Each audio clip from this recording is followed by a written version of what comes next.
Ele que é sósia do Nicolas Cage. Cigano. Um cara do coração mais humilde que eu já conversei. Gente boa no último. Muito humano. Uma pessoa simples, mas que tem uma visão extraordinária de negócios. E trabalha no ramo imobiliário e faz com que você consiga realizar o seu sonho e, se você for um investidor, ganhar mais dinheiro através de oportunidades estratégicas.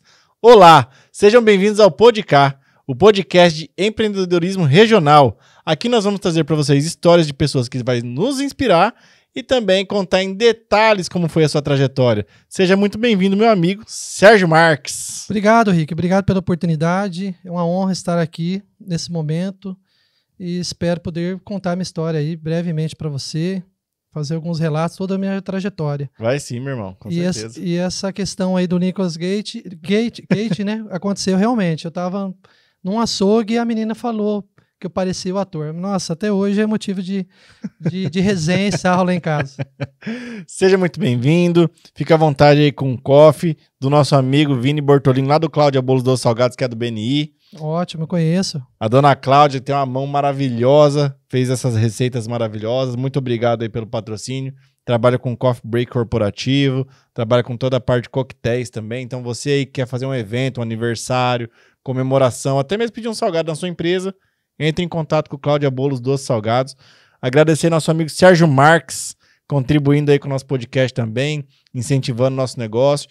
E a Filato Bene, que é a marca que veste líderes, inclusive, Filato Bene veste também você, né, Sérgio? Sim, eu sou cliente lá também, indicando os amigos também. Rose Clay. Uma ótima surpresa para nós, né? Mudou o conceito aí para o Marama. Moda masculina do social até o esporte fino, e também tem o traje mais casual. Então você quer se posicionar, vestir bem, se sentir confortável, dá uma pulinha na Filato Bene. Ô Sérgio, e aí, meu amigo? Como começou a sua história?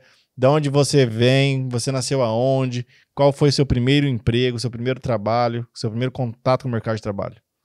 Rick, vou começar me apresentando. Sou Sérgio Marques, 46 anos de idade, casado com a Luísa Lúcia da Silva. A Luísa teve uma trajetória no ramo da saúde, foi instrumentadora cirúrgica, trabalhou como agente de crédito do Banco do Brasil. Tenho um filho de 22 anos, Felipe Vacari Marques. Tenho 3 enteados. Sou nascido e criado em Guerê. Sou de 19/2/79. Nascido num lar abençoado. Meu pai e minha mãe têm uma história muito bonita. Aquele namoro, aquele conto de fadas. Meu pai e minha mãe, como homem e mulher, só se conhecem um ao outro. Aquele namoro mesmo, à primeira vista, aquele namoro ali desde os 12, 13 anos de idade, aquele namoro puro, aquele cuidado dos irmãos, dos cunhados com eles, né? Iam para a escola junto estudar, casaram, foi assim um casamento planejado. Eu fui um filho muito esperado, muito planejado, então eu nasci num lar de muito amor, de muito carinho, de planejamento. Legal, cara. O começo de tudo foi em Goiuerê, uma comunidade chamada Gleba 32, a 12, 13 quilômetros de Goiuerê. Ficava também a 6 quilômetros de Quarto Centenário. Quando pequeno ainda, recém-nascido, a gente teve ali, assim, aquela dificuldade, o pessoal da roça, né? Mas meu pai foi um cara ali batalhador e muito próspero.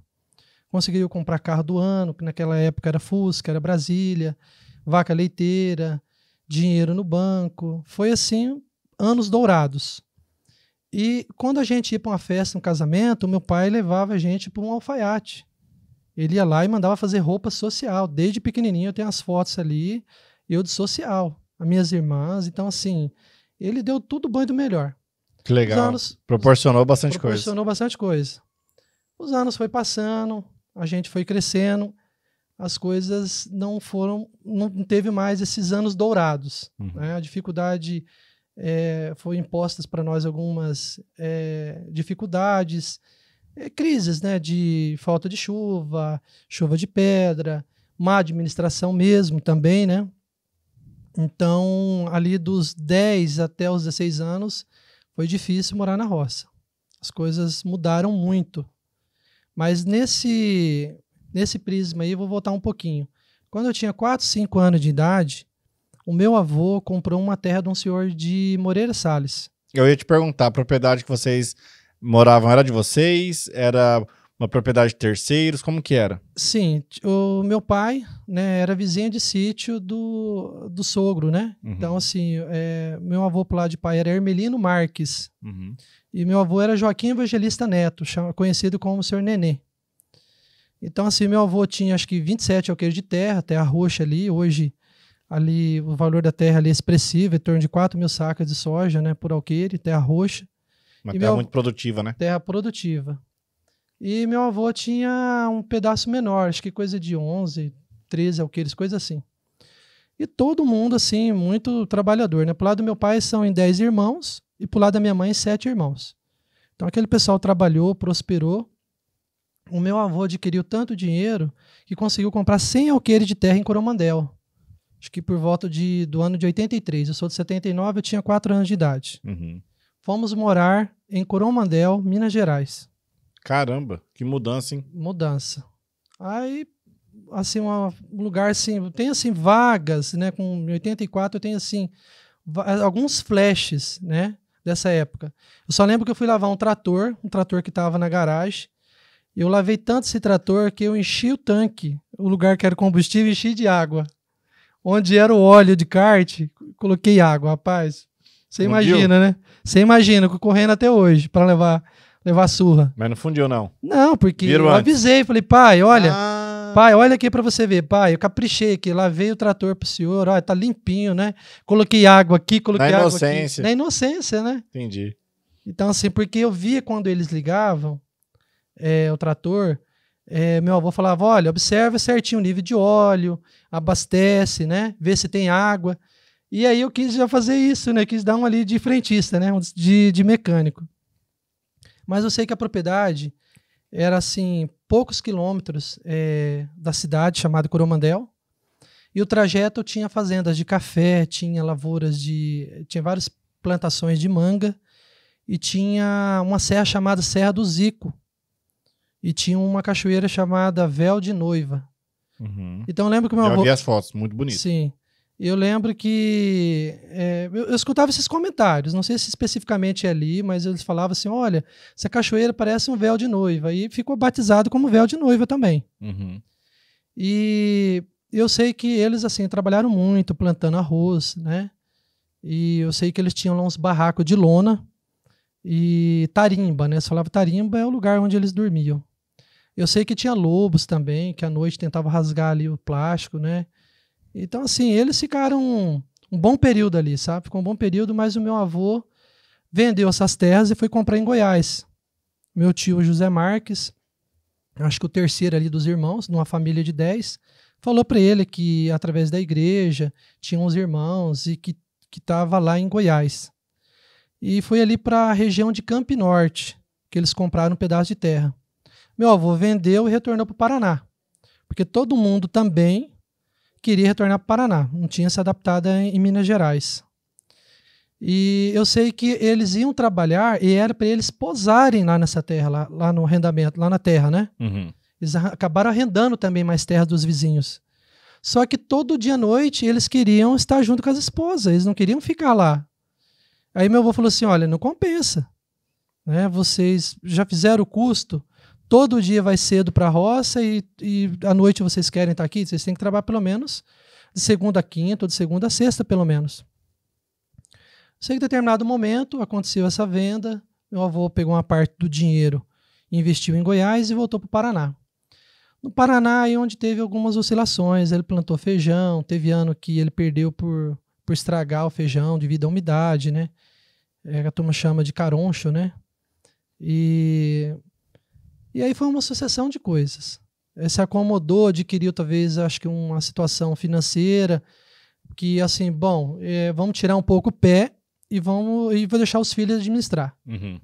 Mas, Rick, não dá para explicar, foi um conjunto de coisas. Passados os anos, né, veio a praga do bicudo, que dizimou todas as lavouras ali, muita gente perdeu alqueires e alqueires de terra. A última vez que nós passamos veneno numa lavoura de algodão, eu tinha 16 anos de idade, 15 para 16 anos de idade, foi em 94, o ano do Tetra, da seleção brasileira, né? E, rapaz, já estava difícil, a gente estava se arrastando lá mesmo, estava uma situação bem difícil, tendo que vender as coisas para pagar contas. E aí o custo para se manter na lavoura estava muito alto. Pra você ver, a turma passava 7, 8 passados de veneno numa lavoura de algodão, por precaução, mas os anos foram passando e as pragas, o percevejo e o bicudo, né?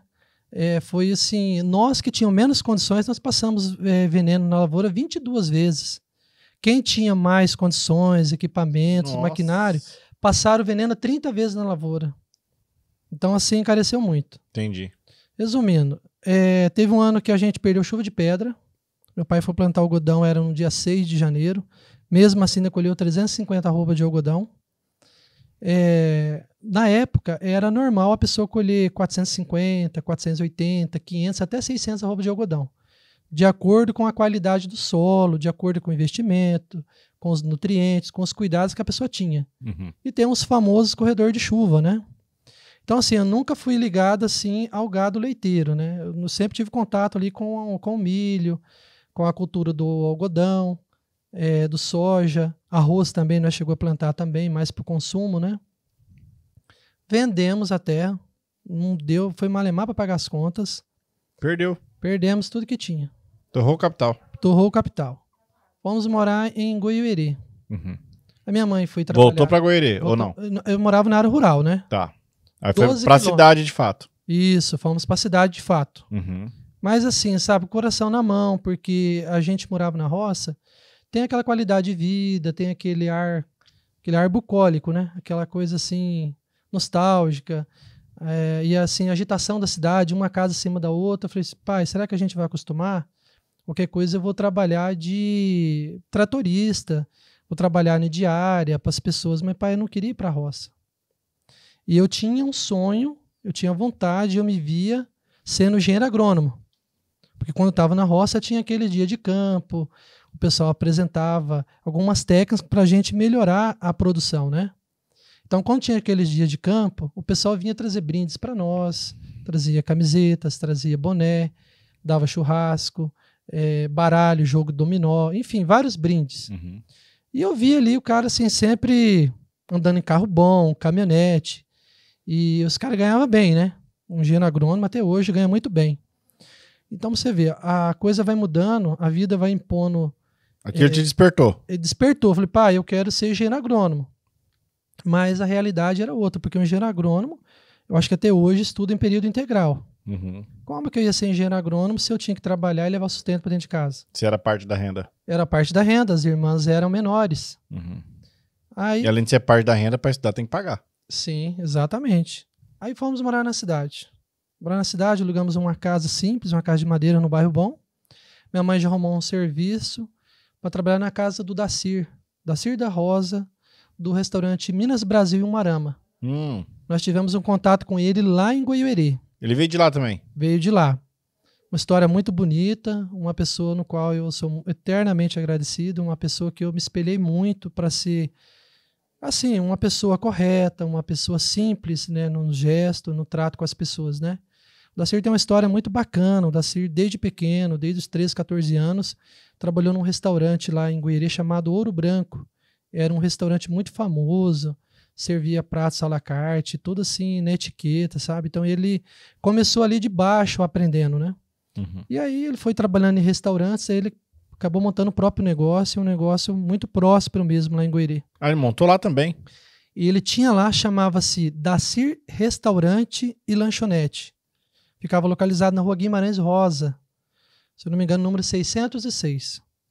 Você é bom de memória, hein? Até o número eu lembro. Memória boa, hein, Sérgio? Então, aí ele morava na frente de um colégio. E nessa época você já trabalhava? Então, como eu saí da roça, eu passei pedindo emprego. Na roça você já trabalhava? Sim. Normal? Trabalhei na roça. Desde quantos anos você começou a trabalhar? 10 anos. Com 10 anos de idade. Comecei aos 7, 8 anos para a roça, mas meu pai cuidando. Igual eu disse para você, meu pai deu para nós ali tudo do bom e do melhor, deu muita fartura, deu assim uma vida de rei para nós mesmos. Até os 10 anos ali, ele conseguiu ali. Rapaz, quem via Segurou nós as ali, pontas. quem via nós ali achava que não tinha melquer de terra. Rapaz, que não andava só nos trajes, nos panos mesmo. Top. E uma família assim que recebia muito bem as pessoas. Uhum. Até hoje, meu pai e minha mãe têm um coração muito bom. Naquela época, se você matasse um porco, aonde esse porco, o cara escutava o grito do porco, se você não levasse um pedacinho lá de carne, rapaz do céu, você ficava mal visto na comunidade. Entendi. Entendeu? Falou, poxa vida, o vizinho lá, olha, você escutou? Ele matou um porco. Vamos ver se vai trazer um pedacinho para nós, que seja um pedacinho de banha lá, mas você tinha que levar. Meu pai também tinha uma facilidade muito grande, um dom para mexer com plantas, com hortas, com hortaliças. Ele gostava. Né? Gostava. E aos domingos era aquela alegria. Família de agricultor, né? Família de agricultor. E o pessoal da roça tem aquela questão, Rick, de valorizar talvez um pouco mais. Porque por não ter assim, vários moradores ali, um do lado do outro, não tem essa correria da cidade. Então nós aqui, não vamos dizer que a gente é frio. É que na cidade é imposto várias correrias para nós, obrigações, buscar criança em escola, ir em banco, fazer depósito, pagamento. Enfim, são várias situações que vão deixando a gente um pouco afastado ali do vizinho, a correria do dia a dia. E na roça, o cara levanta cedo, 5h30, 6 horas, trabalha ali braçalmente das 7 até as 5, 5h30. À tardezinha ele já vai pescar, já vai ali no rio pescar, ele já vai aguar as plantas, a horta, já colheu hortaliça, vai jantar cedo, o pessoal vai jogar um truco, vai bater uma viola, vão tomar uma pinguinha. Né? Aos finais de semana a gente jogava maia. Tive pouco contato com a bola. Outra coisa que eu tenho paixão é a bola, né? Eu gosto da bola. Mas na época eu não brincava porque não tinha muitas pessoas da minha idade. Era mais pessoas mais velhas. E meu pai falava, não vai que o cara vai te quebrar a perna. E de fato, pai, aconteceu uma vez, não comigo, com... Uns chamavam de peão e outros chamavam de camarada, as pessoas que trabalhavam pra gente. Um rapaz chamado Terê, um cara de Ivaté, catava o algodão para nós. A gente tinha 1 alqueire e meio de terra, mas a gente tocava mais 10 alqueires. A gente arrendou. Arrendamento. E aí a casa que o meu pai e minha mãe moravam era a casa sede, porque a mãe dela tinha falecido, o meu avô mudou para a cidade e nós ficamos nessa casa sede, a casa maior, uma casa de uns 200 metros, com varanda, com aquele piso vermelho, aquele vermelhão queimado. Rapaz, eu caprichava. Desde pequenininho, eu ajudava a minha avó. Encerar? Encerar. E época boa, encerar. Época boa. Rapaz, eu lembro disso daí, encerar piso. Rapaz, a minha avó... Era um capricho. A minha avó, quando eu cheguei de Minas Gerais, que a gente voltou para morar ali, junto com ela, eu queria ir para a roça e meu pai falou, não, você não vai porque vai cortar o pé. Vai cortar o pé, Deus o livre, vai decepar o seu pé e você está muito novo ainda. E meu avô falou, não, pai, você não pode ter dó não, coloca esse menino para trabalhar. Não, deixa, ele está muito pequenininho ainda. Eu já ajudava a avó. Eu ia lá e limpava e caprichava e a avó ficava toda contente. A avó ia na cidade e sempre trazia um mimo, um brinquedo, um docinho. E eram de muita fartura. Rick. Ela reconhecia o seu serviço. Sempre reconhecia. E aí sempre ali buscando naquela época, né, frutas, aquelas tangerinas, aquelas poncã grande, maçã, iogurte. A molecada, né, o ponto fraco da molecada é o doce, é um iogurte e era uma tubaína, né. Então, a minha avó sempre falava assim, nossa, gente, a casa tá limpinha, mas na hora do café, 3 horas da tarde, o meu tio entrava tudo com os pés, tudo sujo. Já entrava para lavar o rosto, para assistir ali um programa de TV, um filme que passava à tarde. Eles tiravam ali 1 hora de descanso, meia hora, 40 minutos, às vezes 1 hora. Quando o avô estava, eles nem sentavam. Ficava em pé ali, comia bolo, comia pão. O que tinha ali, uma mandioca frita, aqueles bolinhos de chuva, comiam e já zarpavam para trabalhar. Nossa, quanto tempo que eu não como bolinho de chuva. Muito bom, né? Nossa, é verdade. Muito bom. Nossa, tá me trazendo umas lembranças nostálgicas aqui da época da minha avó, da minha avó também. Muito boa, né? Vale e aí, foi morar na cidade, foi pedir emprego? Passado todo esse tempo, toda essa juventude que eu trabalhei na roça até os 16 anos. Boas vacanças? Sim, passamos momentos difíceis, me intoxiquei 2 vezes com veneno, né? Tive que tomar medicação e tudo. Até hoje tenho ali o fígado, né? Fica meio atacado por causa dessa contaminação que teve. Então, após todo esse período, teve esses momentos, esses períodos dourados, vaca gorda, depois que a gente passou essa turbulência, essas pragas que veio, que fez com que a gente perdesse tudo que tinha, a gente foi morar na cidade. Minha mãe arrumou um serviço para trabalho de doméstica no Dacir do Minas Brasil. Ele tinha um material de construção chamado era Minas Mercado. Então onde que veio a Minas da vida dele? Porque o Dacir ele é de Pouso Alegre, o Dacir é do interior de Minas Gerais. Entendi. Ele foi nascido lá, mas ele veio pequeno para Goiuerê. Então ele tinha assim um Minas Mercado. Ele tinha um mercado que tinha já sido material de construção. Ele vendia piso, material de acabamento. Aí ele migrou para mercado e arrendou o restaurante dele. Tocou o restaurante dele muitos anos. Ele arrendou para um rapaz também por nome de Darcy. Um rapaz que tinha, se eu não me engano, pizzaria. Uhum. Ele arrendou para a pessoa por 2 ou 3 anos e o pessoal via ele na rua e sempre cobrava. Falou, Dacir, você tá fazendo falta, o rapaz lá é gente boa, mas, cara, não é a mesma coisa, a gente quer você lá. Aí ele vendeu o mercado, fechou o mercado, Minas Mercado, passou para frente, e minha mãe trabalhava cuidando das meninas dele, a Maria Eduarda e a Ana Clara. Minha mãe era a assistente ali que cuidava das meninas, né? Fazia serviços gerais e cuidava das meninas. E eu passei lá um dia para conversar com a mãe e pedi serviço para ele. Ô, seu Darcy, o senhor não tem um serviço para mim? O senhor sabe que a gente veio da roça, eu carpa e um terreno, eu trabalho serviço braçal da roça, dirijo trator, trabalho tratorista e tal. Mas meu pai e minha mãe querem que eu fique aqui para evitar o veneno, né? Porque eu já me intoxiquei 2 vezes com veneno.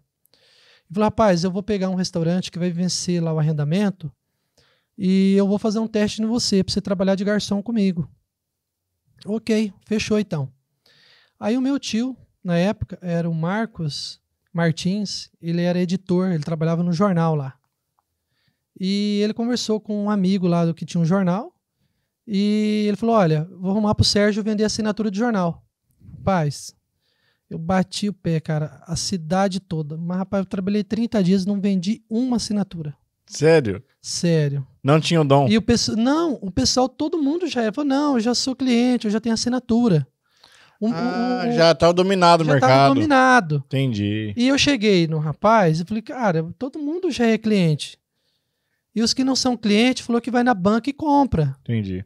Eu falei, não, mas eu quero que você conheça bem a cidade, você conhece bem os clientes.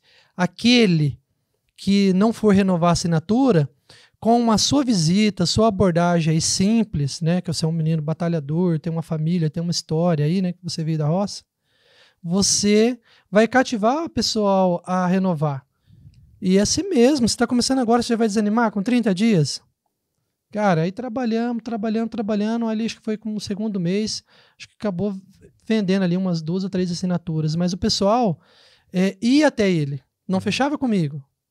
Então, assim, eu fazia ali a venda, a abordagem. Só esquentava, mas o pessoal acabava indo, veio aqui um rapaz aqui e tal, me abordou, pediu licença. Posso falar com o senhor um minutinho? O senhor dá licença? Posso falar um minutinho? Nós somos lá do jornal. Agora, se eu não me engano, acho que é Tribuna. Esqueci o nome agora. Até peço perdão aí, falha, porque eu esqueci o nome. Mas, né, Rick, eu tinha 16 anos de idade. Hoje, já com 46, já são 30 anos, né? E aí? Aí ele pegou o restaurante? Aí o Dacir pegou o restaurante. Eu fui lá. Comecei e tal. Mas, rapaz, pensa numa vergonha. A gente veio ali lidar com aquele monte de gente, 20, 30 pessoas pedindo as coisas pra você, sem prática, carregar as coisas na bandeja. O movimento dele era bom? Era bom. Rapaz, pensa num cara que tinha uma clientela.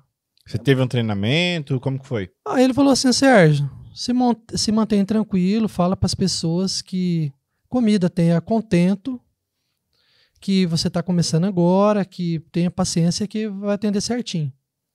E aí eu comecei treinando ali, carregando as bandejas, levando 2 ou 3 por vez, que o Dacir servia comercial, rapaz. Você não tem ideia. Rapaz, era 15, 20 vasilhas na mesa ali, utensílios domésticos, ali na mesa do cliente. Era uma travessinha pro arroz, era uma pro ovo, era uma pra couve, era uma pro resmi, tudo separadinho. Rapaz do céu, você ia na mesa do cara 10, 15 vezes. A mulher da louça, então? Nossa senhora, sofria. Mas aí que tá o segredo dele, era na comida caseira, feita ali com muito amor, pessoas que tinham trabalhado na roça, que cozinhava para muita gente. Uhum. E ele tinha conhecimento.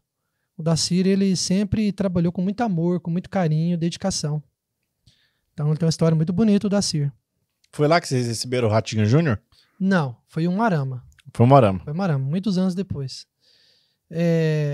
Rapaz, tem tanta história ali nostálgica, tantas E você falas, gafes ali que eu, nossa... ficou de garçom quanto tempo lá? Ficamos um período, acho que uns 2 anos. 2 anos? Uns Então 2 você anos. pegou com força mesmo. Sim. Até seus 18. Não, foi dos... por aí mesmo, 16 aos 18. Mas nesse período, cara, o que me destravou foi a escola, que praticamente para mim foi uma faculdade. Aula de filosofia. Tem uma professora, mandar um abraço para ela, eu nunca mais tive contato, chamava Agrimar. Nunca esqueço das aulas da professora Agrimar, porque ela colocava você para pensar. Então, desde a época da roça, que a gente levantava ali 5 horas da manhã, 5h30, no inverno, para carpir algodão ou para colher, você entrava ali com as plantas numa altura que molhava todinho o corpo, e à noite você passava frio de manhã, entrava no orvalho, meio-dia, aquele sol nas costas do camarada, e a pele, você imagina, né, como que fica o cabelo, a pele do cara, né, fica detonada. Rapaz, você chegava às 5 horas, você tomava um banho, você queria buscar a cama, você queria dormir, e ainda tinha que enfrentar o banco da escola. Cara, e aí esse período foi muito top. E aí eu já comecei a gostar um pouco mais da cidade por causa disso, por causa das aulas. De matemática também, que teve um professor lá muito bom, professor de matemática chamado José Antônio. Então, por isso que eu falei pro pai, olha, eu tô começando a gostar da cidade por causa das aulas, dos professores que eu tô tendo. Estando lá no Dacir, a gente resolveu ir para Londrina. Tinha uns parentes que moravam em Londrina, estavam muito bem, e eles viram potencial, porque as minhas irmãs eram novas ainda. Uhum. Só quem estava levando realmente o sustento ali era eu e minha mãe. E meu pai fazia um biquinho ou outro, mas tinha perdido ali o rumo, tinha perdido aquele... Sabe, ele tinha perdido esse eixo. Ele perdeu o eixo. Ele tentou tocar ali uma lavoura de algodão, perto lá do Centro Social Urbano, que é de um senhor lá da família Frei, São Alberto Frei. Coitado, não tinha dinheiro, não tinha estrutura, não conseguiu prosperar e ir para frente. A gente vendo que ali a cidade estava pequena e a gente estava crescendo, estava adquirindo bagagem, falamos, vamos buscar algo maior. Uhum. Os meus primos que moravam em Londrina falou assim, olha, Sérgio, eu vejo potencial para vocês tomar conta de uma associação. Associação dos Metalúrgicos lá em Londrina. Isso foi no ano de 96 para 97, se não me engano, 97. Foi bem na época que teve depois aquela mudança do código de trânsito, que você, para renovar a carteira de habilitação, você tinha que ter os kits primeiros socorros. Tinha que ter saco. Sim, tinha que ter a tesourinha, tinha que ter ali a gaze. Todo mundo tinha que comprar isso aí. Todo mundo tinha que comprar. Então, assim, foi muito próspero, muito bom, foi uma bagagem ali, o Dacir, fomos para Londrina. Londrina, nós tomamos conta de uma associação praticamente do tamanho da Harmonia. 3 campos. Grande? 3 campos de futebol. Caramba, tem tanto metalúrgico assim? Sim, tinha 12 mil associados. Nossa! 12 mil associados, mas que mantinha a mensalidade em dias e frequentava, era 1.000 pessoas. Aí as minhas irmãs, com a idade ali de 16, a outra de 15, uma ficou na portaria da piscina para olhar o exame médico, para ver se a pessoa pagava a parte. Estava em dias o exame médico e a mensalidade. Para não entrar na piscina tudo lascado. Isso. O bar da associação, cara, ele é frenético. Cara, que bar que era agitado. Eu vendia 25 a 30 caixas de cerveja de sexta-feira à noite até o domingo à noite, até as 11 horas da noite. 30 caixas de cerveja. Nossa. Cara, muitas histórias, muitas histórias. Ali tinha um pessoal que era associado, eu lembro algumas empresas chamadas Reifor, tinha o Leca da Rota, tudo quanto é pessoa assim que vendia antena parabólica, baterias, era da categoria, podia se cadastrar para frequentar esse clube. E esse clube, ele era muito bem localizado. Ele ficava perto da UEL. da faculdade lá de Londrina. Ficava a 2.000 metros da UEL. Lugar alto, lugar bacana. Tinha uma fábrica de leite chamada Poli, que o nome era... Hoje se transformou, acho que Leite Confepar. Tinha um vestuário Cury, que acho que hoje agora se transformou em Correio. E como que vocês eram remunerados? O pai e a mãe eram os caseiros, eram assalariados. O meu pai tinha que ficar zelando de toda a limpeza, ser vigia, ser guarda. A minha irmã também ela é assalariada. Minha mãe fazia salgadinhos para eu vender no bar. Você só ganhava comissão de salgado? Só comissão de salgado. Bebida não? Bebida eles me deram uma margem apenas de 10%. Então eu comprava cerveja a R$1, eu vendia a R$1,10. Cara, aí eu falei na época era Sebastião Raimundo, Sebastião Anastácio. Eles ficavam localizados lá na Rua Bahia, perto do Colégio Marcelino de Champagnat. Falava pro senhor Sebastião Raimundo, Sebastião Anastácio, olha, a margem está muito pequena. Eu falei, mas você não paga aluguel, você não paga energia. Eu falei assim, mas eu pago copo plástico, eu pago guardanapo. Ah, a despesa ainda é sua. Eu falei, eu pago copo plástico, guardanapo e gelo. E seu tempo? Aí ele falou assim, mas gelo, por que você faz gelo? Você não tem freezer? Eu falei, não tá gelando. Às vezes tem evento, vocês têm evento aí talvez numa quinta, uma sexta-feira. Tem um casamento na sexta-feira. Aí eu vou abastecer isso aí já 2h da manhã, porque tá tendo festa. Aí acabava a festa, eu lavava toda a cerveja, que eu sempre aprendi isso. Então tinha uma diretoria lá que... Tinha diretoria, tinha conselheiro, tinha tudo. Entendi. Tinha toda uma norma de um clube, né? Mas ficou viável em Londrina? Cara, foi uma experiência boa, tá? Falar a verdade pra você. Londrina ficou no coração, tá? Londrina. Prosperou? Prosperamos, foi muito bom. Pegamos aquela época de karaokê, muito barzinho, entendeu? Tinha um lugar lá muito bacana que chamava-se Apoteose, que vinha artista. Londrina sempre foi uma potência, né? Sempre, toda a vida, né? Cara, sempre foi uma potência. Tem uma característica assim de Umuarama, cara. A segunda capital do Paraná é Londrina. Sim, e fácil de fazer amizade. Nossa, Rick, você não precisa esforçar nada para fazer amizade. As pessoas gostam de você de graça. A pessoa não quer saber ali a sua conta bancária, seu CPF, nem nada. Do nada você puxa a conversa, o cara já interage. Nossa, foi muito bom. Foi muito próspero e muito legal. Uhum. Naquela época tinham inaugurado aquele shopping em Catuaí. Eu ia no shopping Catuaí, cara, você não via ninguém, cara, vazio. Você podia dar um tiro lá que você não pegava ninguém. Vazio, vazio. Aí começaram com o negócio de bingo. Às 15 horas, o pessoal comprava lá o ingresso para tomar um café colonial e ia jogando bingo. Vários prêmios, linha, tal, bingo normal. Quando era meia-noite, já começava a anunciar para ter carro. É lógico que eu não ficava porque o bolso não permitia, né? Mas eu tinha umas primas e outros amigos que ficavam, cara, até 2, 3 horas da manhã. Foi forte isso aí. Depois foi proibido. Voltando a falar da chácara, Rick, foi muito bom, cara, muito bom. Conheci muitos empresários, foi muito próspero, muitas amizades. E aí eu arrumei um serviço, o meu primo me arrumou um serviço para me estagiar no Detran, 12ª Ciretran de Londrina. Aí eu fui estagiar. Valia mais a pena financeiramente? Financeiramente. Então, o que eu conversei com o pessoal do sindicato? Falei, olha, o meu pai é o caseiro registrado, a minha mãe e a minha irmã. Os 3 são registrados como caseiros, né? Tem o salário deles. E o movimento aqui durante o dia é muito pouco. O meu pai mesmo dá conta ali de abrir e servir uma cerveja. E eu preciso complementar a renda.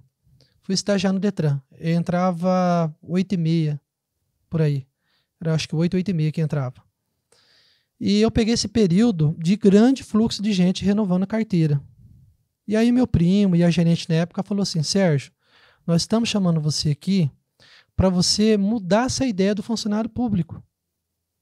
Você não tem preguiça, porque você veio da roça, você veio de um serviço árduo, então não tenha preguiça de atender. Atende com carinho, atende como se fosse um parente seu, como se fosse um ente querido. Uhum.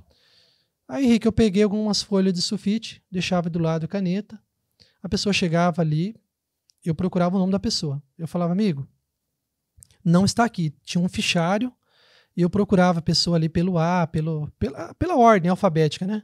Não achava que a pessoa tinha que vir deixar a habilitação antiga, que estava vencendo ou estava vencida, e eu tinha que arquivar lá no arquivo e entregar para a dona Geraldo, que era responsável. Para depois pedir a nova. Isso. O cara tinha que vir com o protocolo e entregar a antiga, eu grampeava no processo dele e levava lá para o arquivo.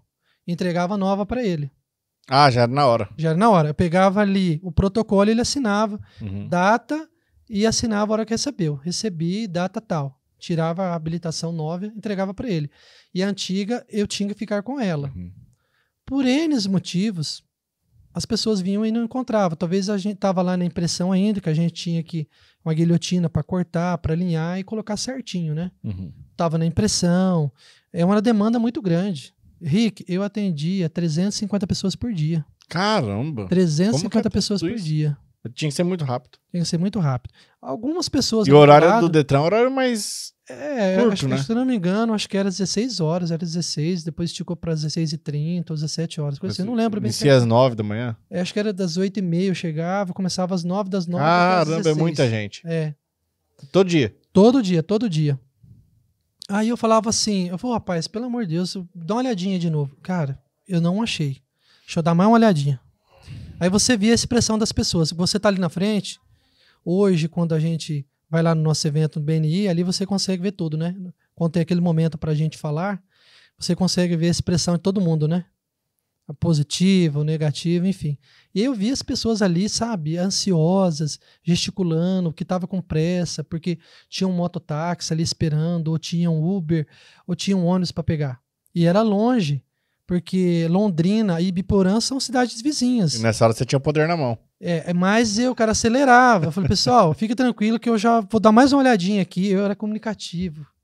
Pessoal, o rapaz aqui, ó, não achei, vou dar mais uma procuradinha.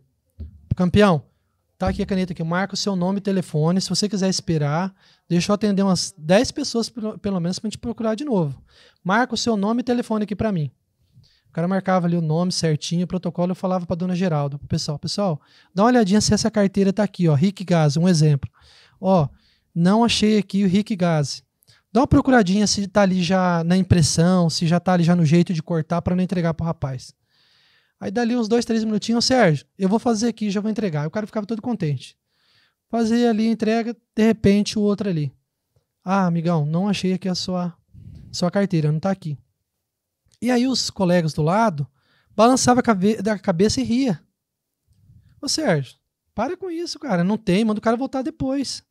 Falei, cara, o rapaz veio lá de longe. Tirou o tempo dele. O cara tirou o tempo dele pra vir aqui, custa ele esperar um pouquinho. Eu falei, amigão, dá uma voltinha lá, toma uma água, toma um suco, vai no banheiro, deixa aqui. Rapaz, no final do dia tinha umas 20 ou 30 pessoas ali com o nome. Eu falei, ó, você quer aguardar aí uns 20, 30 minutos, o pessoal pode procurar e pode tentar providenciar para você.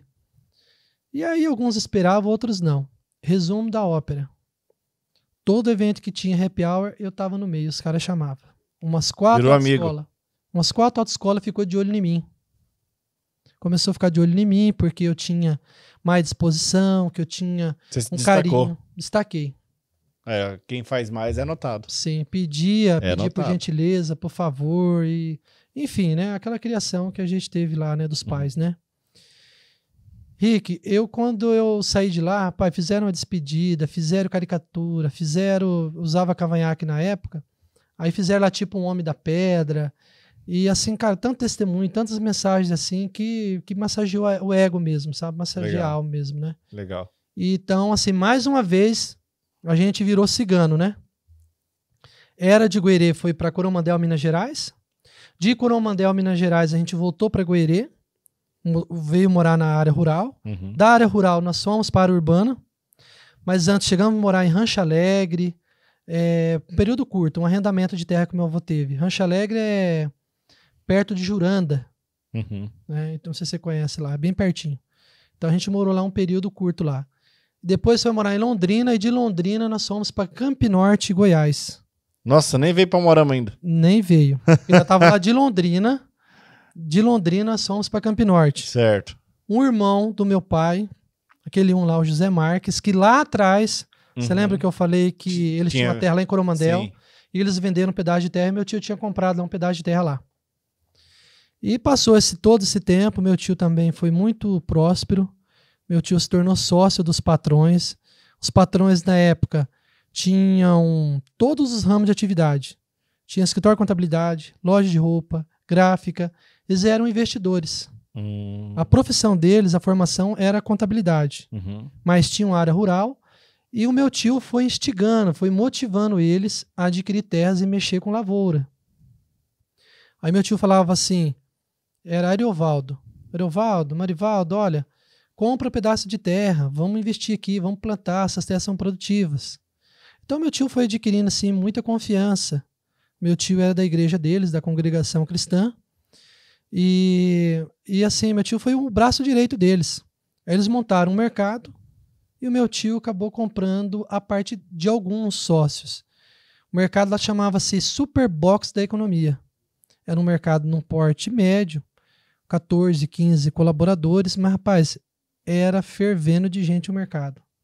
O meu tio, muito simpático, se vestia muito bem, sabe, na Beck mesmo ali, só de social, e as pessoas, os fazendeiros, pediam o escritório dele para fazer um pagamento de um gado, para fazer ali o pagamento de um trator, alguma compra e venda. Era bem relacionado. Ele era bem relacionado. Certo. Aí eu trabalhei com meu tio ali, bom, aquela parte você entendeu, né, que de Londrina foi para Goiás, para Campo Norte. Chegando lá, Rick, eu quis fazer de tudo, e meu tio poupando. Falei, tio, me dá uma bicicleta cargueira aí que eu quero conhecer a cidade, eu quero entregar. Não, filho, não, para com isso. Não, você pode ficar aqui dentro mesmo, aqui, vai pegar as mercadorias ali no depósito e coloca ali como expositor. Você vai trabalhar como expositor. Com muito custo, ele me liberou para a rua, para sair para a rua, para me conhecer, para me conectar com mais pessoas, né? Foi excelente, foi muito bom. Só que eu vi aquela coisa assim, sabe? Será que eu tô aqui por merecimento? Será que o meu tio não poderia estar aqui com um irmão da igreja, porque faz parte ali da cultura, né? Colocar... Igual nós, nosso grupo BNI a gente não apoia lá as pessoas que estão no nosso grupo. Então, assim, será que ele não queria apoiar algum outro irmão? Para ficar talvez mais liberdade, eu vou mexer com outra coisa. Meu pai adquiriu um pedacinho de terra lá, adquiriu não, e ele fez uma parceria com uma pessoa para... O apelido do homem chamava Paulo Miséria. Olha o nome do cara. Paulo Miséria. Pensa num cara econômico. Um homem próspero. Mão de vaca? Nossa, um homem próspero, um homem tinha... Ele tinha um F4000, tinha um pedaço de terra, mas não tinha aquele conhecimento que meu pai tinha. Meu pai plantou tomate, inspirado lá naquela época lá do Leonardo, né? Meu pai sempre ouviu falar que Goiás era bom de tomate. Lá era uma produção, era lugar de plantar tomate. Aí meu pai falou, não, vou plantar aqui, fazer uma lavourinha de tomate e vou plantar melancia. Cara, e Goiás é a capital da melancia. Tem um lugar ali chamado Uruana, é bem pertinho de Anápolis, pertinho de Goiás. Cara, o que dá lá é melancia. Fomos plantar melancia. Plantamos melancia e o Sérgio lá. De novo. Pensava assim comigo, olha Sérgio, você saiu da roça, falou que não ia voltar para a roça. Teve ali um destaque, uma ascensão em Londrina, trabalhando num bar. Só gente boa, só gente da nata. Trabalhou lá no Detran, 12ª Ciretran. Cachaçaria, água doce, apoteose. Rapaz, só ir no lugar top, agora você voltando pra roça, cara. Cara, você voltar... apoteose, você lembra? Apoteose? Lembro. Rapaz, Alexandre Pires, arte popular. Você tá doido, era badalado o negócio. Rapaz, as mulheres não pagavam, né? Uhum. As mulheres, as miss... Corta isso aí, não dá problema lá em casa. Vamos voltar lá pra... Então, é o seguinte, fui pra roça. Aquele solzão quente, meu pai foi mexer com irrigação lá. Colocou um motor estacionário, fez os encanamentos e a lavoura, ela era por gravidade. Você fazia sucos. Os sucos são riscos que fazem, a pessoa tira o nível. A pessoa vai lá, pega uma mangueira com água e ali vai colocando o nível. Igual tirar o nível de construção. Para o caminho da água ir molhando as plantas, os pés da melancia. Porque a melancia não é legal que você molhe ela por cima. Então, quando é época de chuva, ela mela, ela retarda o crescimento, ela não produz bem. Não sabia. Então, a melancia, ela produz, sim, com chuva, mas muita água ela não gosta. Nas folhas, nas flores, ela não gosta. Ela mela. Então, meu pai plantou essa pequena roça e eu ficava lá, olhando o caminho das águas. Então, a água chegava ali no começo de um suco desse, uma valeta, uma valeta, com mais ou menos uns 25, 30 centímetros de profundidade e uns 50, 60 centímetros assim, de comprimentos. E eu ficava cuidando daquela água. Quando chegava lá no final, eu já mudava a mangueira. tá? Ou às vezes eu cavava ali já para molhar um pouquinho lá, quando enchia muito de água, porque aquele caminho da água ia estancar muita água lá no final. Então, para não ter aquele excesso de água, eu já cortava um pouquinho para pular pro suco de baixo. Cara, após essa experiência aí, produziu a lavoura, eu fui vender melancia na rua. Eu ficava no de uma posto de forma ou de gasolina. outra, você sempre teve Contato com pessoas. contato com pessoas. Atendimento, venda. Adoro pessoas, adoro resenha, adoro brincadeira, fazer uma resenha ali da bola, de time de futebol. Uma brincadeira que eu faço que deu muito certo aqui em Umuarama é mudar o nome.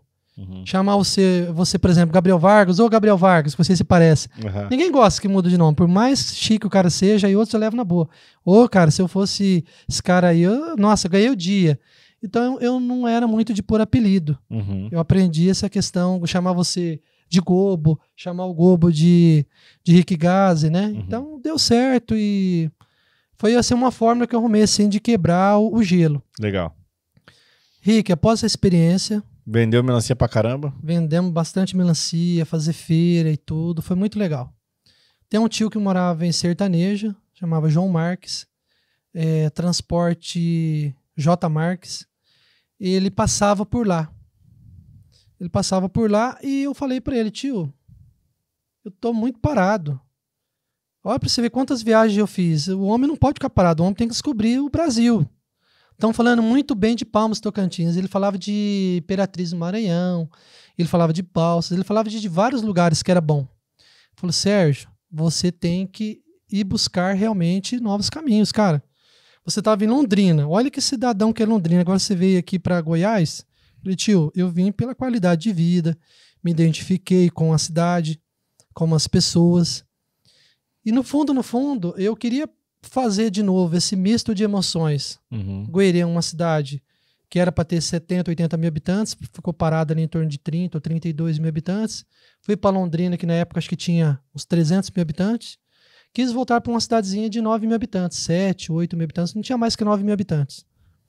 Já matei já a saudade, já sei como é que é, eu acho que eu tenho que voltar realmente para um centro maior. Falou, se você quiser, quando estiver passando por aqui, eu dou uma carona para você. Naquela época era tudo na base da carona, né? Tudo na base da carona. Aí eu falei, tio, mas antes a sua filha, a Roseli, ela quer vir para cá. A minha prima é formada em administração de empresa. Ela passou, foi me visitar algumas vezes. E antes disso, esqueci de falar para você, eu trabalhei de vendedor de acessório na churrascaria Matinha. Então, caramba, vender acessório numa churrascaria? Vendi acessório na churrascaria. Do lado, na fila do caixa? Não. Do lado da churrascaria tinha um autopeça. Era um pátio grande, muito arborizado, árvore de pequi. E a família era bailona. O meu ex-patrão, infelizmente não está entre nós, morreu num trágico acidente. Rogério Luiz Bailona, da época. Um rapaz jovem, animado, comunicativo.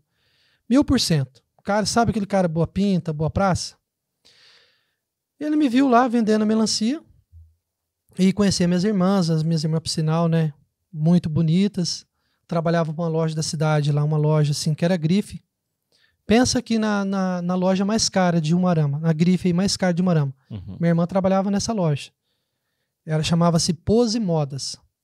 A minha irmã trabalhava no caixa e a mais nova, que é a esposa do Henrique Botega, Uhum. lá de Cruzeiro do Oeste. Dá um abraço lá pro Henrique, pra Fernanda. Trabalha com sushi? Trabalha com sushi. Zentai. Isso. E também com a Botega Terraplanagem. Uhum. A Fernanda, nossa, a Fernanda é um destaque, comunicativa, cara. Minha irmã era espoleta demais. Minha irmã, vixe Maria. Brincava muito com ela. Falei, Fernanda, você, meio de semana, você tá assim, numa energia baixa, mas chega sábado, domingo, você explode. vira 220. E em conexão ali com o pessoal, me apresentou para ele. E eu falei para ele que estava vendendo melancia. Falei, mas você não tava com o seu tio? Eu falei, rapaz, o mercado prende muito. Tava assim, sabe? Na mesmice, eu quis mudar um pouco. Quis ajudar meu pai lá na melancia, mas eu tô pensando aí, talvez, um outro serviço aqui, trabalhar com vendas. Ele falou, Sérgio, eu tenho um acessório para caminhão, cara, e eu vi que você gosta de conversar. Você conversa mais que o homem da cobra. Eu falei, cara, o que você tem de bom para mim? Ele falou, não, você quer fazer um teste comigo? Quer ir lá trabalhar, vender acessório de caminhão? Eu falei, cara, mas eu não sei nada, não entendo nada de caminhão, não. Você vai vender Interclima. Você vai vender aquele equipamento que tira ali em cima da cabine do caminhão, tem aquele console, aquele teto que abre ali. Você vai vender para nós instalarmos o ar ali. E rodoar e acessório. Rapaz, o cara instigou eu, hein? O cara envenenou eu para vender. Rick, fui para lá. Aí peguei todo o linguajar dos caminhoneiros. Porque o cara que era louco na estrada, que ele tomava rebite, para não dormir... É muito comum, né? É, muito comum, muito perigoso, cara. Até hoje é. Quantas pessoas, amigos nossos, caminhoneiro, que conversava com a gente ali, dali no outro dia a gente via que tinha morrido num acidente. Aí ele me instigou a entender um pouco o que era o acessório, o interclima. Ele vendia o resfriar e intercooler, alguma coisa assim. Valor agregado, né? Valor agregado. Era R$1.000 na época, 899. Muito dinheiro. Muito R$1.000 na época. Aí ele falou assim, Sérgio, eu vou te pagar o salário do comércio, acho que na época era R$600, e vou te pagar 1% da venda. Rapaz, quando ele falou que ia pagar 1% da venda, meu Deus do céu. Eu não almoçava, Rick. Na hora do almoço, eu tava ali. Ô, campeão, daí, parceiro, e daí, meu caminhoneiro e tal. Aí os caras falavam, rapaz, você tá achando que eu sou anapolino? Anapolino era pessoas de Anápolis. As pessoas de Anápolis eram irreverentes. Eram pessoas ousadas, eram pessoas assim que viravam a noite trabalhando, era muito trabalhador. Só que, por outro lado, eles eram meio estressados. Então, falar que o cara era napolino, uma hora era elogio, outra hora era ofensa, né? Entendi. Entendeu? Entendi. E aí eu chegava, ô napolino, não, com certeza você é napolino. Quando o cara dava liberdade, a gente brincava. Rapaz, e essas lanterninhas aqui, meu patrão queimado, rapaz, eu cheio de lanterninha ali pro senhor. Vamos ali que eu vou fazer um negócio bom pro senhor. Não vou comprar nada nessa viagem. Não, então vamos lá tomar um café. Vamos ali que eu vou dar uma caneca pro senhor de brinde. Vou dar uma caneta. Eu dava algum brinde pro cara, entendeu? E falava, ó, encosta lá pra gente bater um papo, né? Rapaz, quando passava alguns dias, o cara tava na estrada, tava 500 quilômetros de lá do destino para chegar até nós, já falava, Sérgio, se eu colocar um rodoar em 3 caminhões, qual é o negócio que você faz para mim? O ar-condicionado e rodoar. Rodoar é o sistema para manter os pneus cheios, né? Ó, fazer o orçamento aqui pro senhor.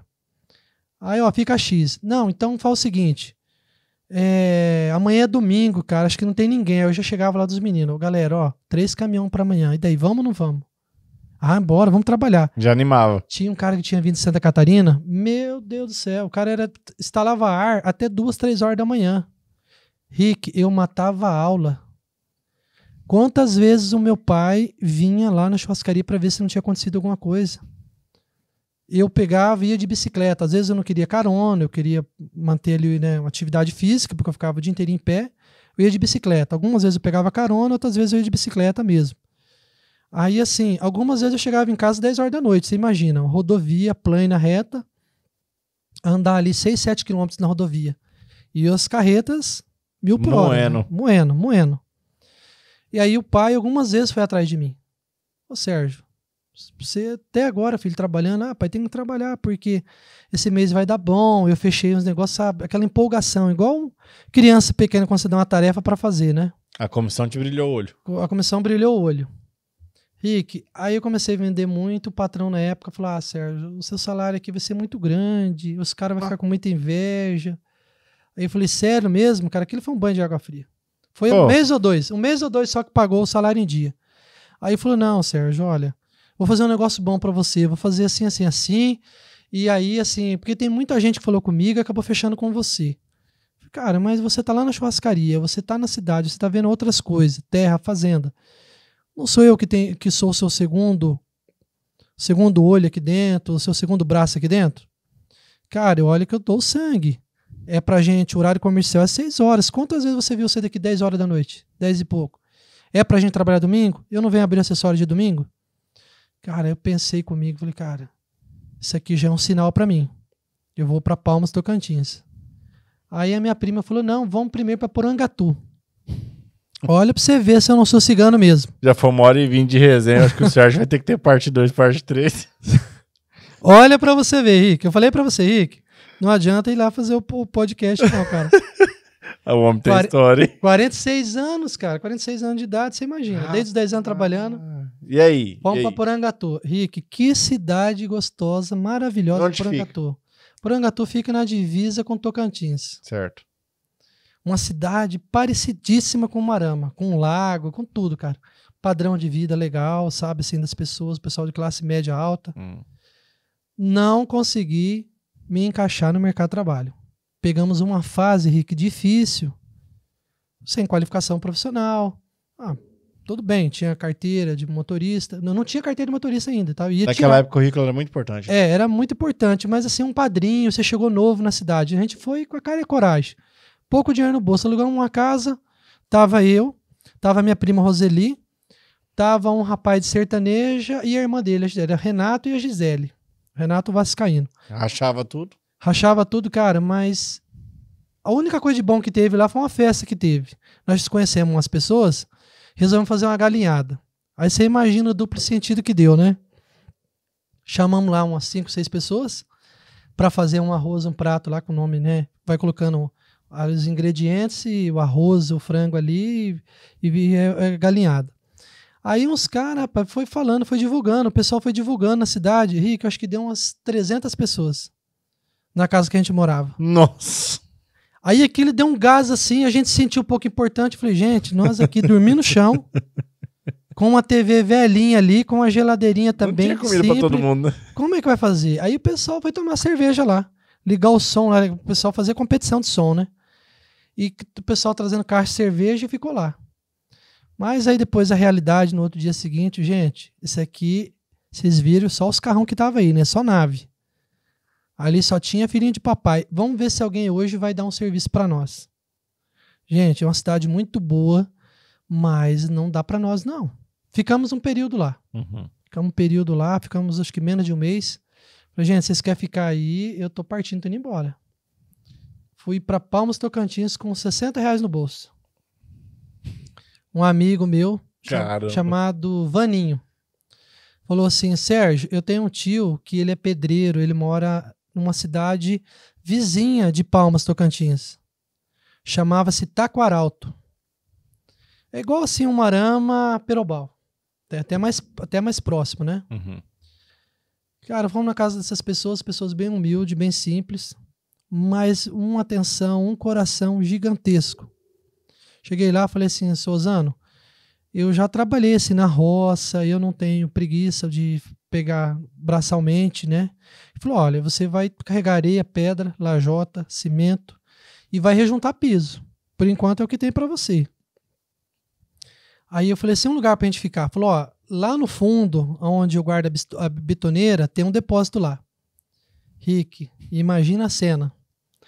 Uma casinha só de tijolo assentado, os tijolos quebrados e alguns buracos assim, sabe, que você via lá fora. Tinha tido uma chuva de pedra, você olhava para cima e você via o teto. Nossa. Aí eu falei, até aí tudo bem, né? Até aí tudo bem, porque você imagina, pô, cara que morou na roça, dormiu debaixo de árvore.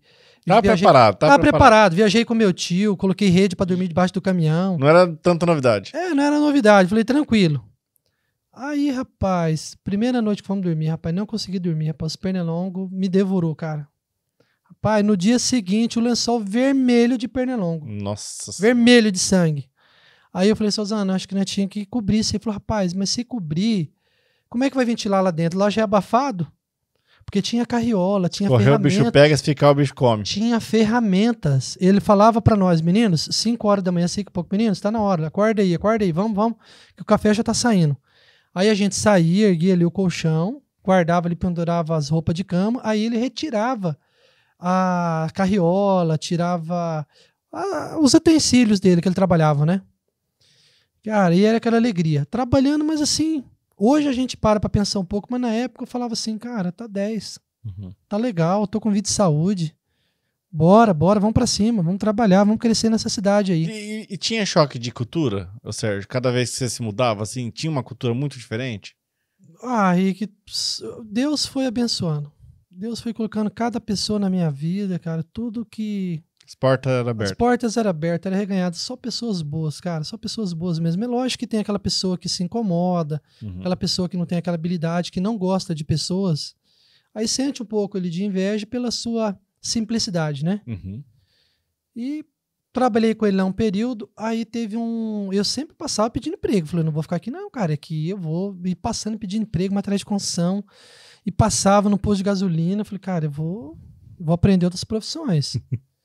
Aí parei num lugar lá que era um depósito, assim, o cara distribuiria areia e pedra.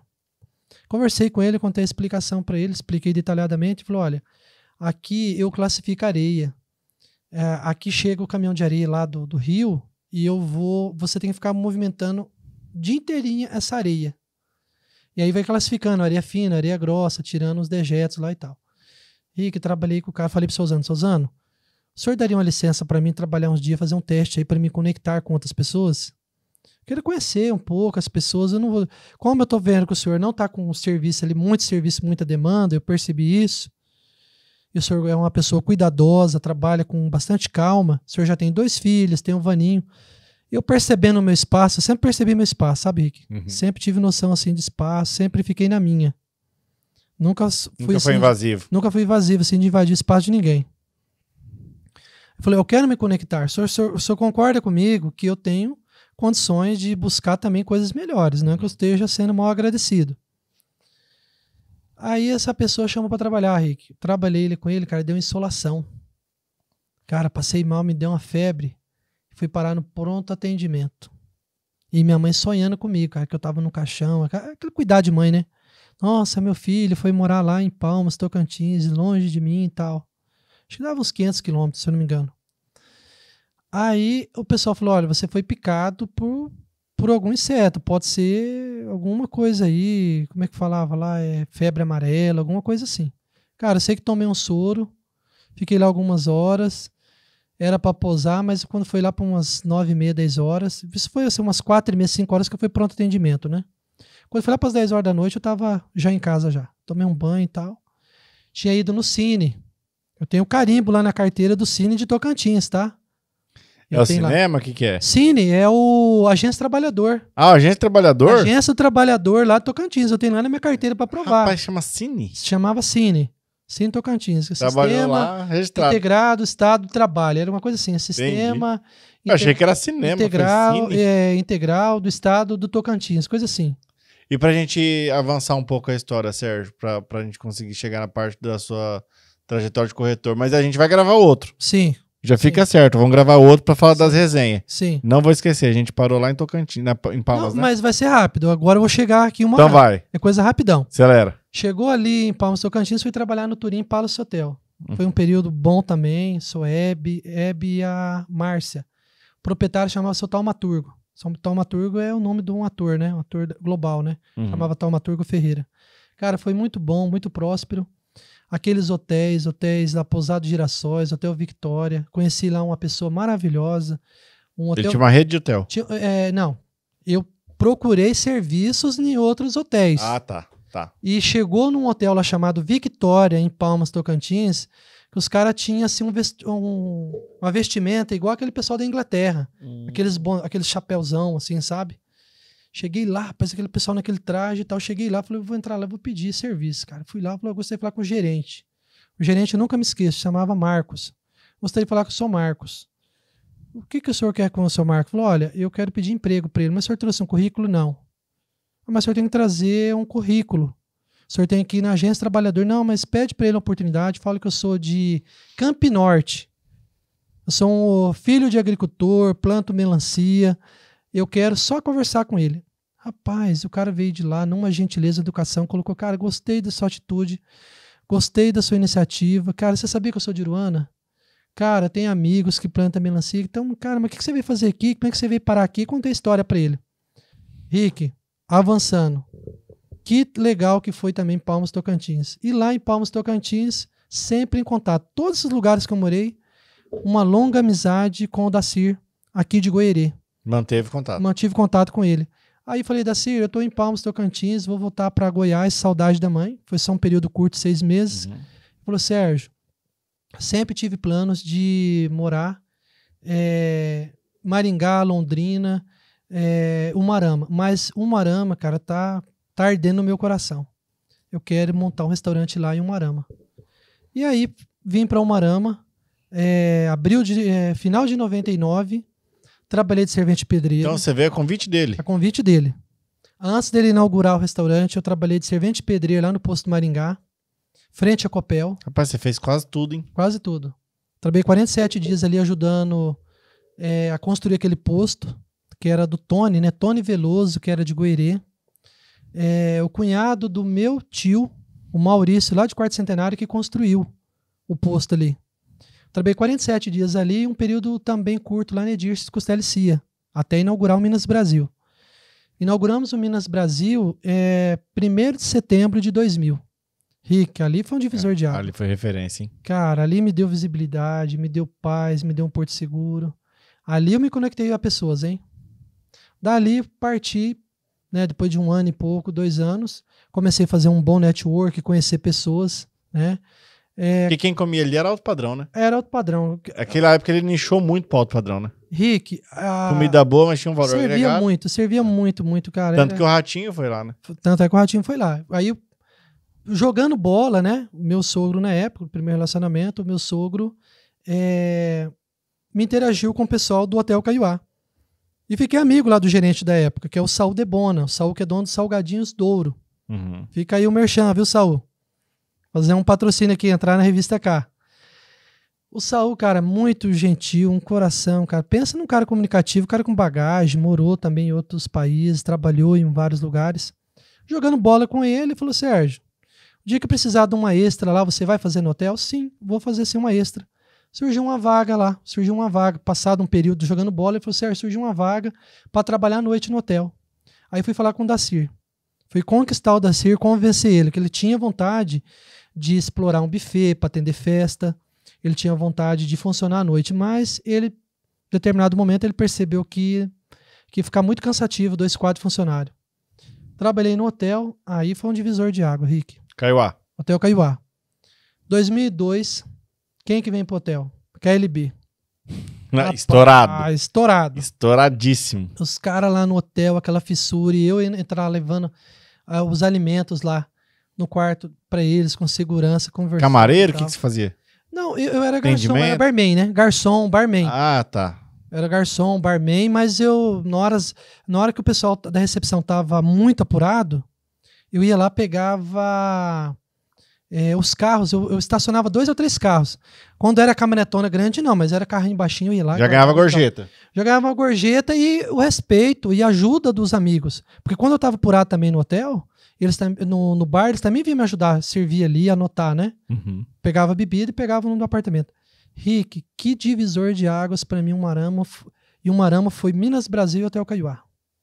Cara, essas 2 empresas me deu visibilidade, conectei a pessoas. Ali aprendi muito.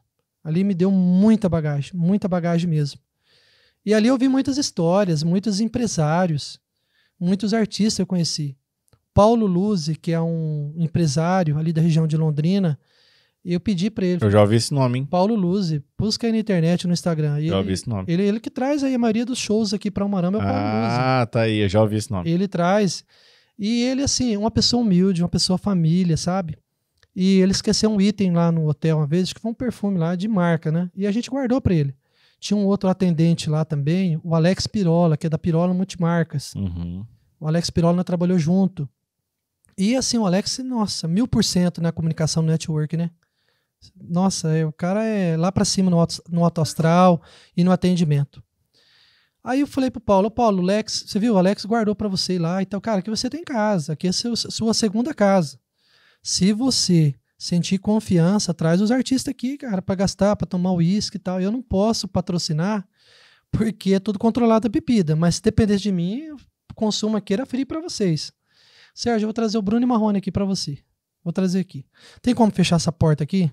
Cara, eu vi ali o ser humano de verdade, o empresário. O Bruno, na época, falou assim: não, cara, já tem um monte de gente que eu já tirei foto hoje, já dei autógrafo. Ele enquadrou o Bruno e falou: Bruno, quantas vezes você subiu em carreta, caminhões e pracinha para você desejava, batia o joelho no chão e erguer a mão pro céu para pedir sucesso, para você ter o sucesso. Hoje você tem, cara. Olha quantas pessoas que te amam. Quantas pessoas que vêm de longe para estar aqui, para ver você, para pegar na sua mão, entendeu? São hóspedes do hotel, são empresários, são pessoas que você mudou a vida delas, uma depressão, que casou talvez por causa da sua música, cara. Aí ele enquadrou, ele falou, não, então traz o pessoal lá. Coloquei o som lá, a música deles, coloquei um sininho e falei assim, ó, pessoal, vocês estão em casa, eu tenho que atender ali os demais acomodações.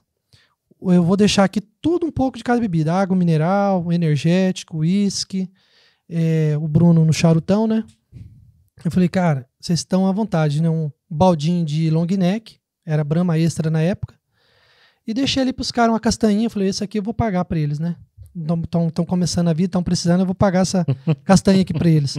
Fui lá, fiz uma tábua de frios no fundo e deixei lá. Pessoal, a casa é de vocês, só vou vir aqui se vocês me chamarem. Eles estavam com um povinho mais selecionado ali, umas 5, 6 pessoas, né? E de vez em quando eu vinha, limpava a mesa, limpava o cinzeiro, recolhia ali as vasilhas ali, beleza. Foi muito bom, foi muito bom. Passa uns dias, quem é que vem? Começa a vir um ratinho, comecei a ter conexões com ele. Ele tinha fazenda aqui em Porto Camargo.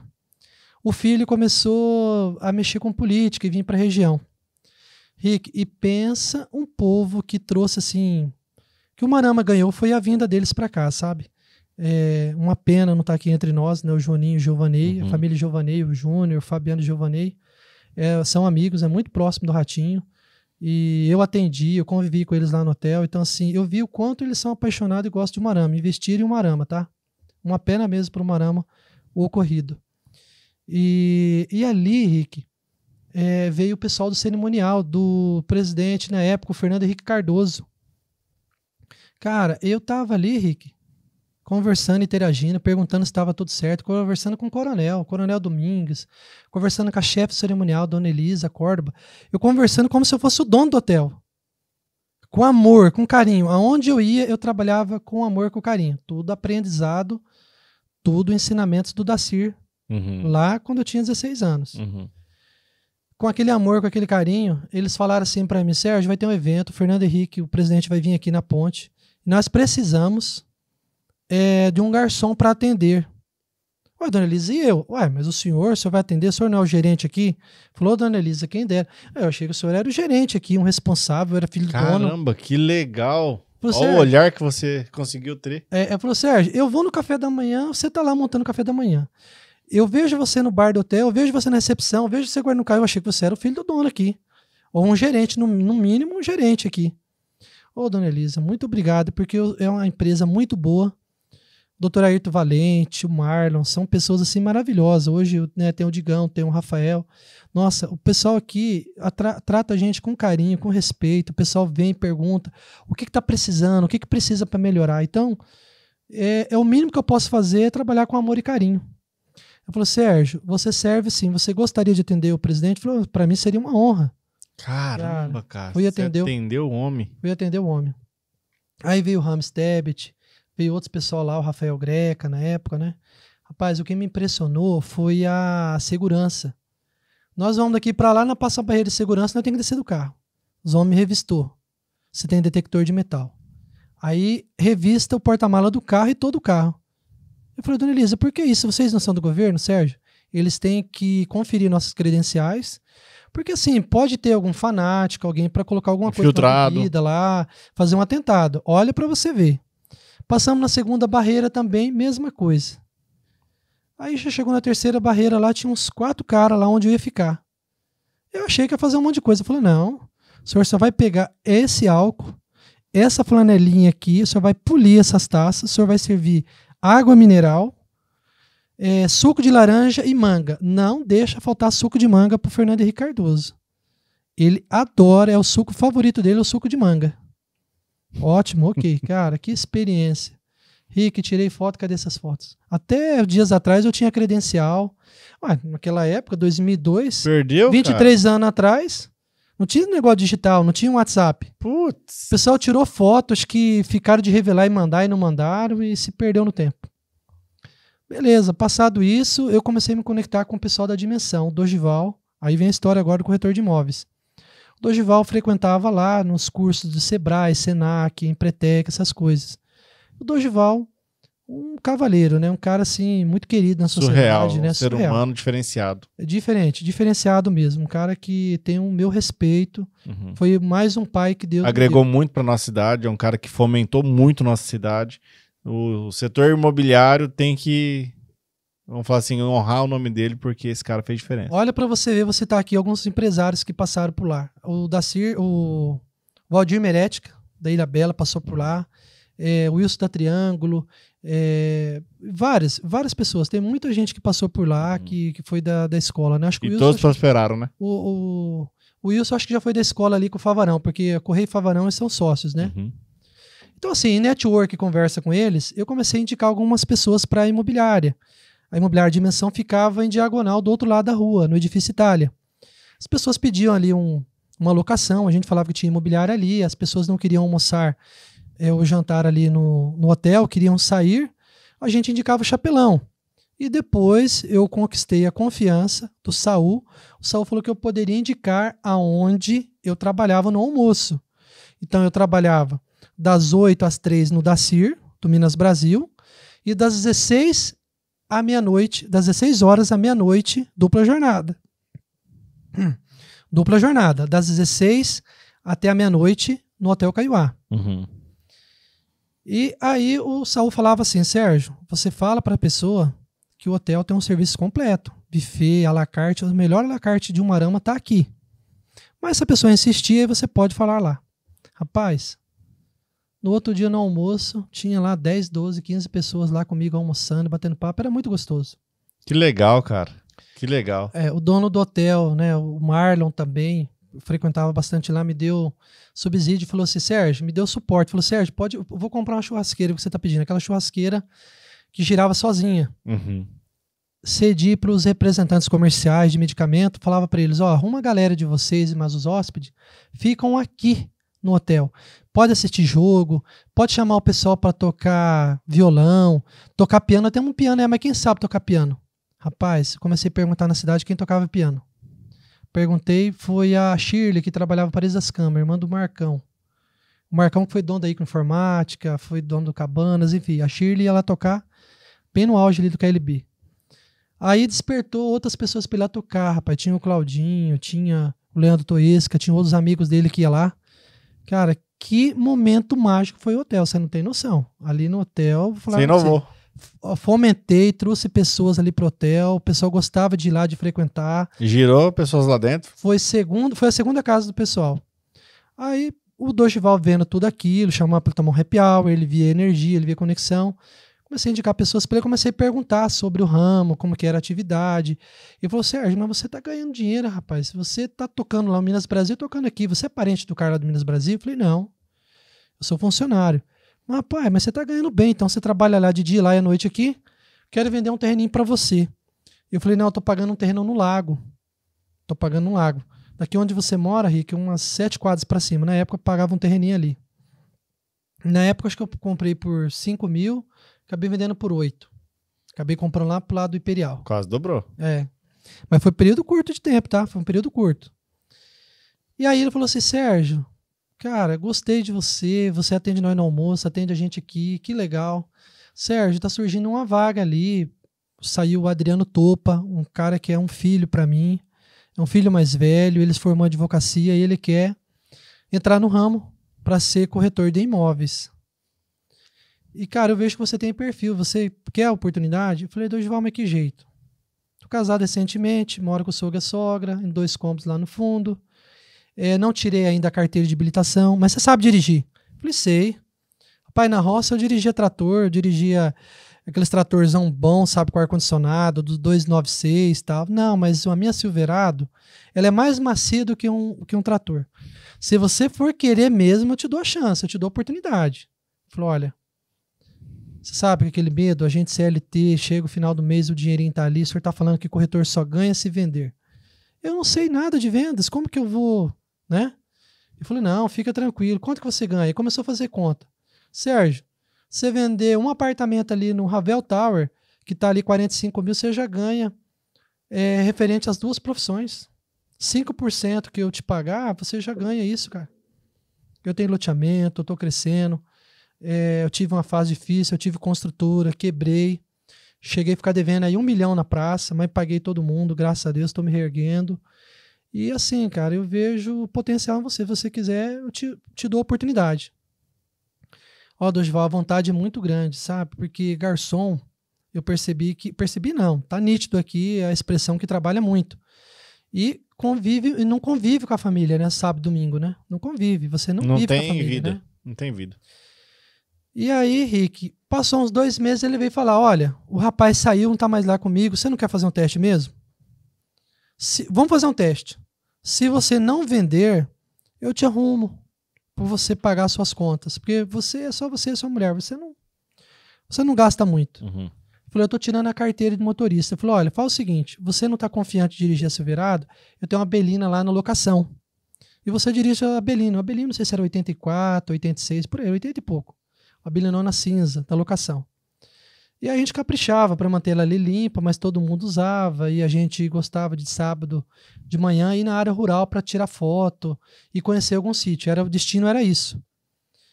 Cara, fui trabalhar na Dimensão. Deu 15 dias, deu 20 dias, o Valdir Merética ali se aproximou de mim para explicar, levou lá na madeireira, acho que na Madermac, para explicar. O Valdir, uma bagagem já de muitos anos, né? Construtor, já construindo na Zona 2. E aí eu percebi que estava coincidindo os mesmos clientes. E eu falei assim, rapaz, eu acho que eu vou começar a andar sozinho. Mas eles falavam, estuda a cidade. Olha nomes de ruas, avenidas e bairros, estuda a cidade. O corretor ele tem que conhecer a cidade, ele tem que conhecer o produto que ele vende. Beleza, cara, ficava ali. E na época ele já trabalhava com os loteamentos próprios ou tinha tudo? Já na época ele estava fazendo já tinha também o consignado. Paris. Eu estava com Paris. Legal. O Dorival já estava com loteamento fora também. Que é o forte, né, deles. Que é o forte. Chegou uma época aí, teve quase várias cidades, uns 30 municípios, né? Uhum. Eles loteiam hoje Santa Catarina, Foz do Iguaçu, estão muito bem, né? Uhum. São referência no estado, né? Uhum. E conversa vai, conversa vem, eu falei assim, cara, eu vou tentar aprender sozinho. Mas aquela ansiedade para fazer venda, eu falei com o Dacir, Dacir, eu vou me desligar do hora do almoço, eu não quero que você fique na mão, eu posso te ajudar aos sábados e domingo. E eu vou entrar nesse ramo, cara. Eu vou entrar nesse ramo, porque o ramo você sabe que é cansativo. E aí ele fez ali, né, alguns comentários, lógico que apoiando, né, mas também assim falando, poxa vida, a gente tinha planos, ideias, podia ter um futuro aí, uma parceria, uma sociedade, né? Mas ele entendeu. Falou, Sérgio, eu torço por você e o cara igual você aí só tem a agradecer e só dá boas referências. Tanto é que ele falou pro Dorival, esse rapaz aí, eu coloco a mão no fogo, é como se fosse um filho para mim, é um cara que eu considero muito, tá? É um cara honesto. E aí, tanto é que o Dorival falou, olha, o rapaz do Minas Brasil falou só bem de você, que você é um cara nota 1000. Trabalhando lá com o Dorival, com 28 dias consegui fazer 4 vendas. 4? 4 vendas. Nossa, você ganhou o ano inteiro. Eu tinha ganhado já para 2 ou 3 meses trabalhando nos 2 empregos, né? Vendi para um senhor que ele catava recicláveis. Ele comprou assim, foi 3 terrenos de uma vez. Ele tinha um cadete, na época um cadete verde em cana. E era top, hein? Top, verde cana. Era o esportivão da época. É, esportivão.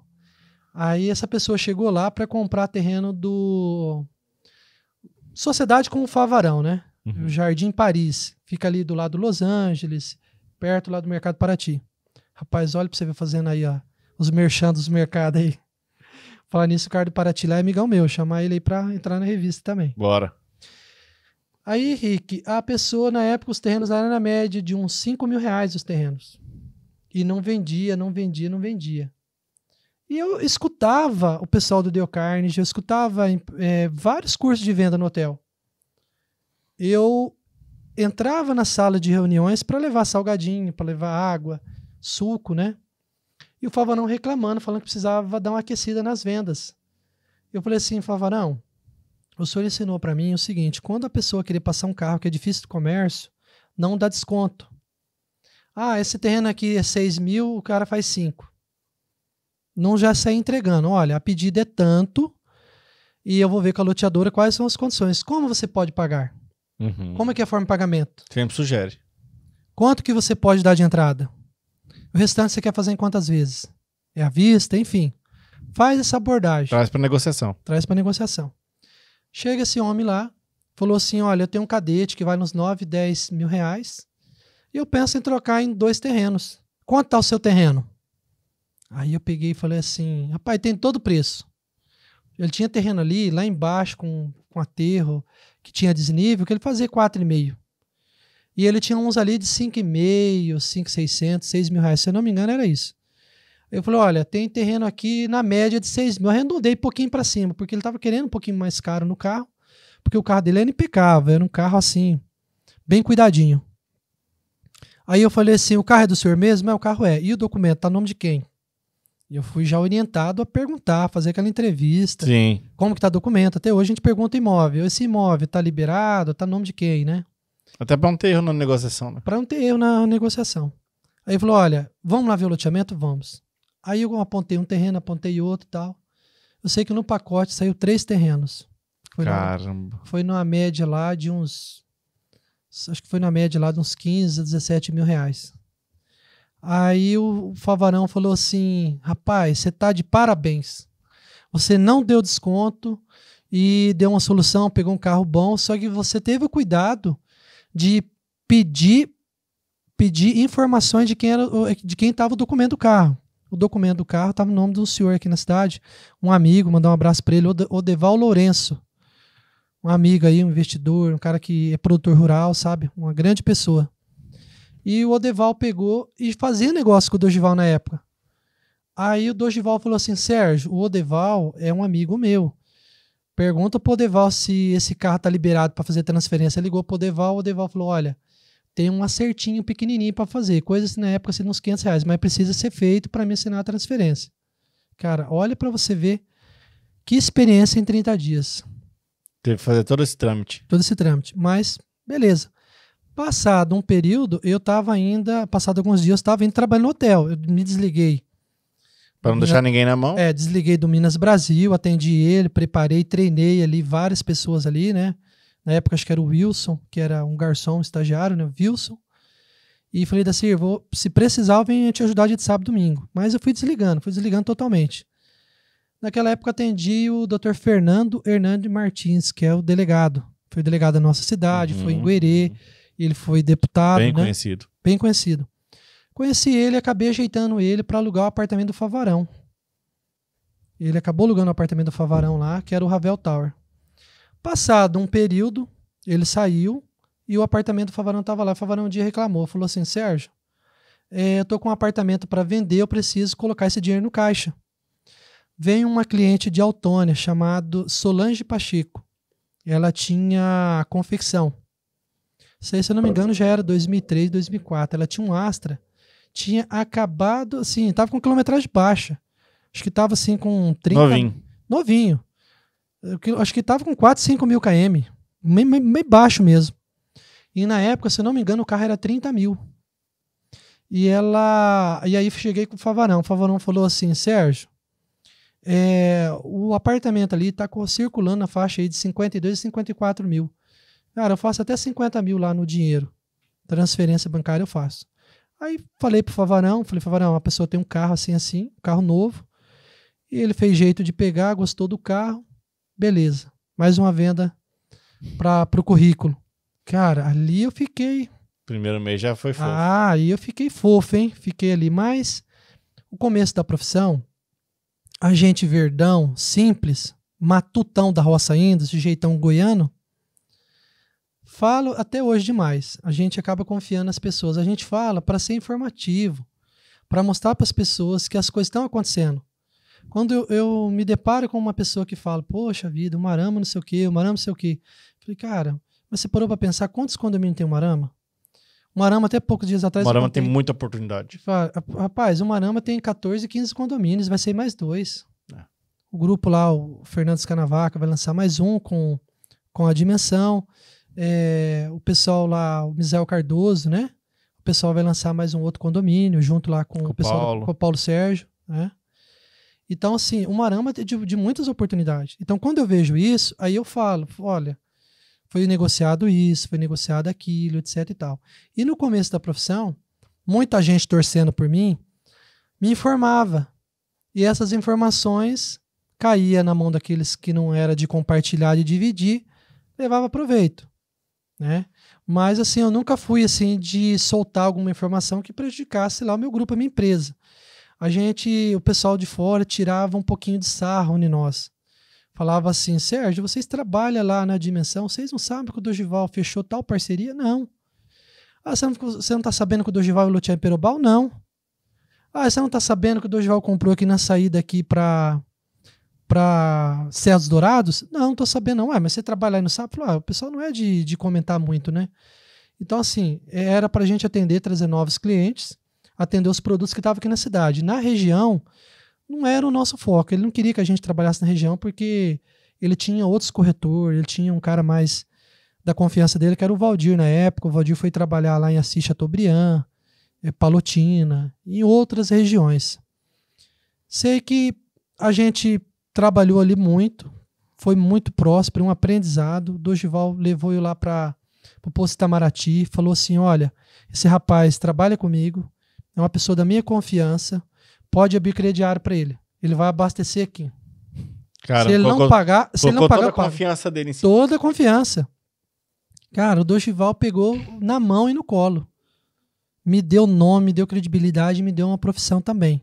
Que ajudou muito. O Dacir teve o papel importante de toda essa honestidade, de toda essa postura que a gente tem que ter comercial, né? Já tem a criação do pai e da mãe, mas ele também moldou isso. E o Dorival me deu uma bela de uma profissão que eu sou apaixonado, que veio casar com aquilo que eu gosto, que é mexer com gente, né? Cara, então vamos fazer o seguinte. Vai ter que gravar a parte 2. Tem que gravar a parte 2, Rick? Porque daí na parte 2 a gente vai contar essa transição da sua carreira. Porque a sua história é muito bonita, eu não quis interromper, deixei você falar bastante, porque, cara, eu não sabia de toda a história no detalhe, sabia de pedaços dela. Mas eu quero, se você aceitar o convite, já tá convidado, a gente fazer a parte 2 para contar a partir daí, porque é a partir daí que a história começa pra parte de corretagem mesmo. Tá bom. Daí a gente vai entender sua visão de mercado, sua visão de negócio, como que o corretor pode ajudar a pessoa de várias formas, de diversos tipos de negócio que é possível fazer. O que você me fala? Pode ser, Rick. Maravilha. Eu não achei que ia ser tão extenso, né? Mas você deixou à vontade e a gente tá junto. Mas a ideia é essa. Sim. A ideia é essa, é ficar à vontade. A gente tá toda quinta-feira junto, então você deixou a gente à vontade. Não, já vou falar pra minha equipe marcar a parte 2. A gente já grava a parte 2, porque, cara, muito interessante a tua história. Eu tô aqui, faz muito sentido quem você é mesmo, como pessoa. Quem conhece o Sérgio sabe como que ele é. E, cara, agora sabendo a tua história certinho, tudo se encaixa. Parabéns, cara. Muito inspiradora a sua história. Obrigado, Rick. Você é um cara muito adaptável. Você se adaptou muito fácil em tudo que você passou. Então, eu acho que é um conjunto de coisas, né? Eu tive, assim, não tive resistência. Fui me adaptando às situações. Uhum. Teve gente que trabalhou muito mais, teve gente que passou muito mais dificuldade, pra você ver quantas pessoas que moram fora do país. Tem o nosso amigo que teve aqui, o William, lá da panificadora Paladar, né? O Rick jogou bola, o William jogou bola junto comigo, mandar um abraço lá pra ele. E assim, é uma história de tantos brasileiros, né, Rick? É uma história comum de tantos brasileiros, que pessoal que veio de baixo e que o Marama abriu as portas, né? Eu só tive pessoas aqui que me ajudaram muito.